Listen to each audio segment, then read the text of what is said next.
6 oyda bir 195 minglik filtr qo'ydiryapti. Suv sotib olgandan ancha arzon tushadi bu. Ko'plab restoranlar yaxshi choy damlash uchun mana 415 o'zini suvi juda ppmi yuqori. 415 suvni mana 15 ga tushirib beryapti. Juda zo'r degani bu do'stlar. Mana bu samovarning ichi mana. Mana shuni oldin tuz bosib ketgan, mana ichi mana.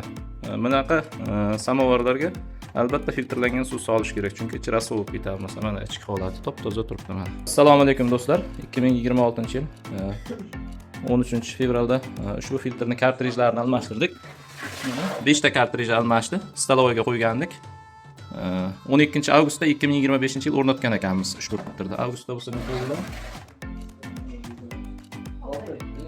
Mana restoranga qo'yilgan 6 oyda filtrni almashtiryapti. Javoncha filtrni almashtirish ham ko'pga tushmaydi. Soatiga 100 litrli filtrimiz. 5 ta filtrni almashtirish 195 ming so'mga tushyapti. Filtrlarini puli albatta 195 ming filtr qo'yilyapti har 6 oyda restoranda ishlaganda. Mana restoran bu yer, stalovoy. Demak, filtrni almashtirdik, suvni tozaligini tekshiramiz. 6 oyda bir 195 minglik filtr qo'ydiryapti. Suv sotib olgandan ancha arzon tushadi bu. Demak, o'zini suvini tekshirib beramiz.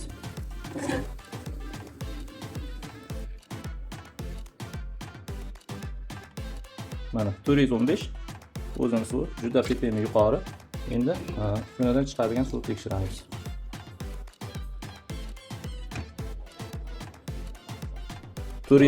suvni mana 15 ga tushirib beryapti. Juda zo'r degani bu do'stlar. Ko'plab restoranlar yaxshi choy damlash uchun suv sotib olib, samovarni naqd bosmasligi uchun suv sotib oladi. Shu restoranga biz suv sotib olmasligi uchun suv filtrimiz soatiga 120 litrgacha chiqarib beradigan suv filtrimizni o'rnatganmiz. Demak, mana restoranga o'rnatganmiz, mana samovar. Ochingchi bitta ko'raylikchi. Mana shuni oldin tuz bosib ketgan, mana ichi mana. 6 oydan beri shunga hisob qaynatyapsiz, to'g'rimi? Mana umuman mana ichi top-toza turibdi. Choy damlashga ham juda zo'r. Bunaqa samovarlarga albatta filtrlangan suv solish kerak, chunki ichi raso bo'lib ketadi. Masalan, mana ichki holati top-toza turibdi mana. Umuman naqd yo'q, tuz yo'q. O'ynadek turibdi.